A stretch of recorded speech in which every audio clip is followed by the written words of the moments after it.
Hey everybody, my name is Toby. Welcome to my channel, Tales from the Treadmill. Here we talk about my past addiction issues, my road to recovery, and now the light that I've found in sobriety. If you're new here, please click the like buttons on my videos and subscribe to my channel and hang out with us here on this road to recovery. You may be struggling with these same issues right now, and I'd love to hear from you down in the comments.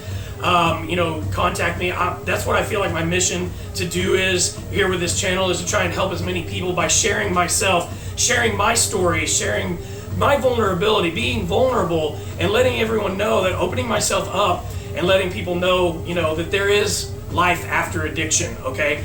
And if you're a returning subscriber, thank you so much for being here with us here on this road to recovery. It's kind of what I wanted to get into today. I was going to do a video on a whole different subject, but I'm going to save that one because, today I woke up and found myself really struggling. I'm having a very difficult time in different areas of my life right now. I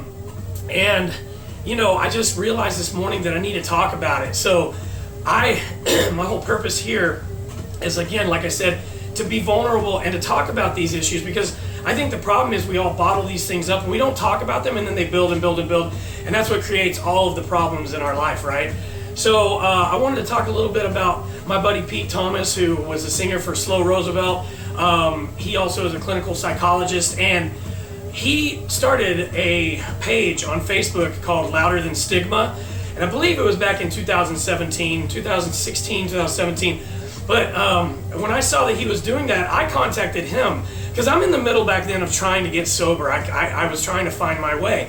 And I told him, hey man, I would love to be a part of this, because he was going to be interviewing all these different musicians and all these things. And I felt like I had something to offer, but I also felt like it would maybe help me in some way. So I'm going to leave a link to that down below. It was really the first time I ever opened up publicly about my past addiction issues. And you can go and read all about that. And it's actually a really great page. He interviewed Todd from the Toadies, he interviewed Jarrett from Bowling for Sue, he interviewed Paco from South FM, Mike Malinan, the drummer for Goo Goo Dolls.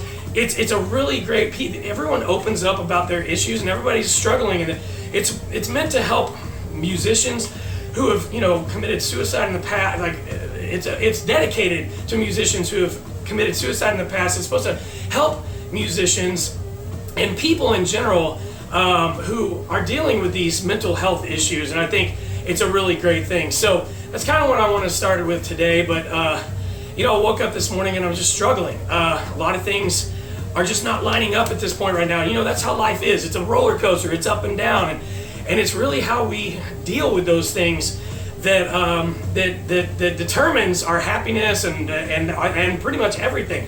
How it's great when things are going awesome in life.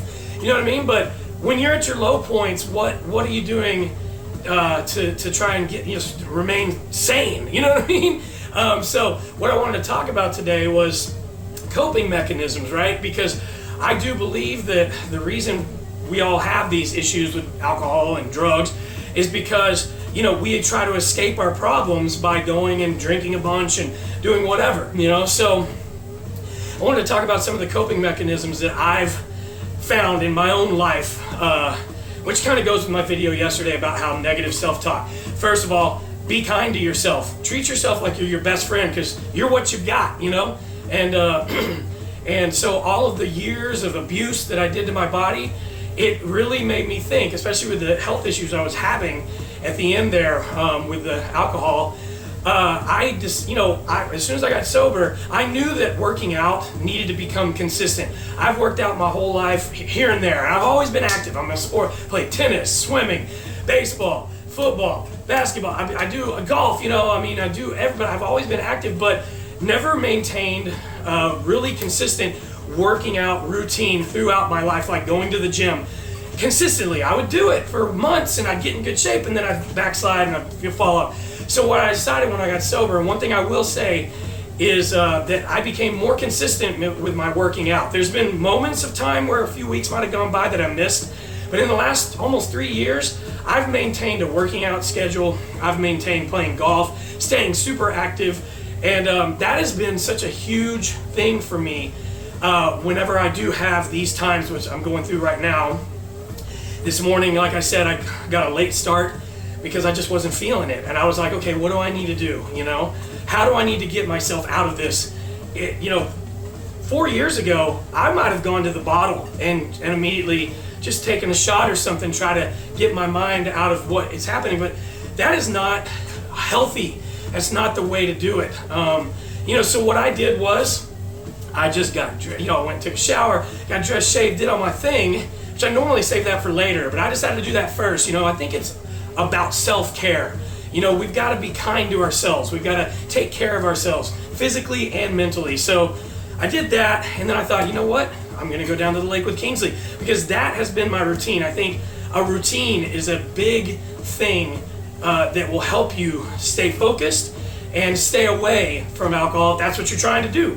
So, I walked Kingsley down to the lake, thought about what I wanted to talk about today in this video, and had my conversation with the universe or God or whatever it is to you. I know what it is to me, and it's my personal thing, and that's how I feel like it should be for everybody.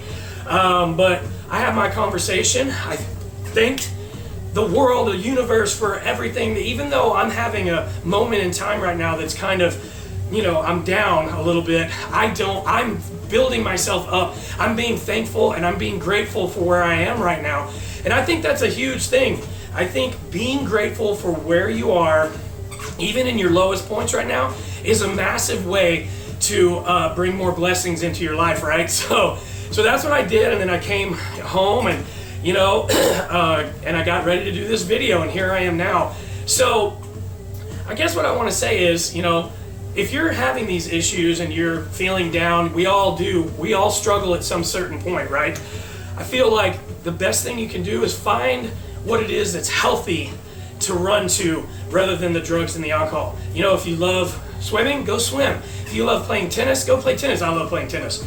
If you love golfing, go golf, man. Really, golfing is such a huge thing for me because I escape, and it's like 4 hours of just being out in nature, and even if I suck, I just feel fantastic at the end of it. All you gotta do is hit that one pure shot, and it's amazing, right? So, if you love to write, write. If you love to play guitar, I play guitar. I go to my guitar a lot when I'm feeling this way. It helps me, it lifts my spirits. Just find something that will help you lift your spirits, because what I found in my experience, what alcohol did to me was it gave me a moment of pleasure where I felt this buzz, and then it immediately took me down a downward spiral into the depths of my pain and trauma, and it made me swim around in it, and I hated that. And so I go to things now that are going to lift me up, make me feel good, and that exercise, eating a good diet, playing guitar, playing golf, doing any of those things. So I guess that's my tip for today, and I just wanted y'all to know, look, here at this channel, it's a judgment-free zone, and we got to talk about these things. That's the whole point, I think, of Louder Than Stigma too, is let's stop the stigma. Let's talk about it. If you're struggling, let's comment down below and let's talk it over. I want to help you. I've lost good friends because of this very thing. I think a lot of us have, and so before it gets there, please speak with someone, because there are always people in your life that care about you, okay? And I guess that's my message for today, y'all. Listen, thank you so much for being here on this road to recovery with me, and I look forward to this every day. It's become a part of my life now, and this is part of my routine now, is that I'm going to continue to do this and to continue to speak out about mental health issues, and hope in the hopes that it can help someone. All right, you guys have a good rest of your day, and I will see you tomorrow. Bye.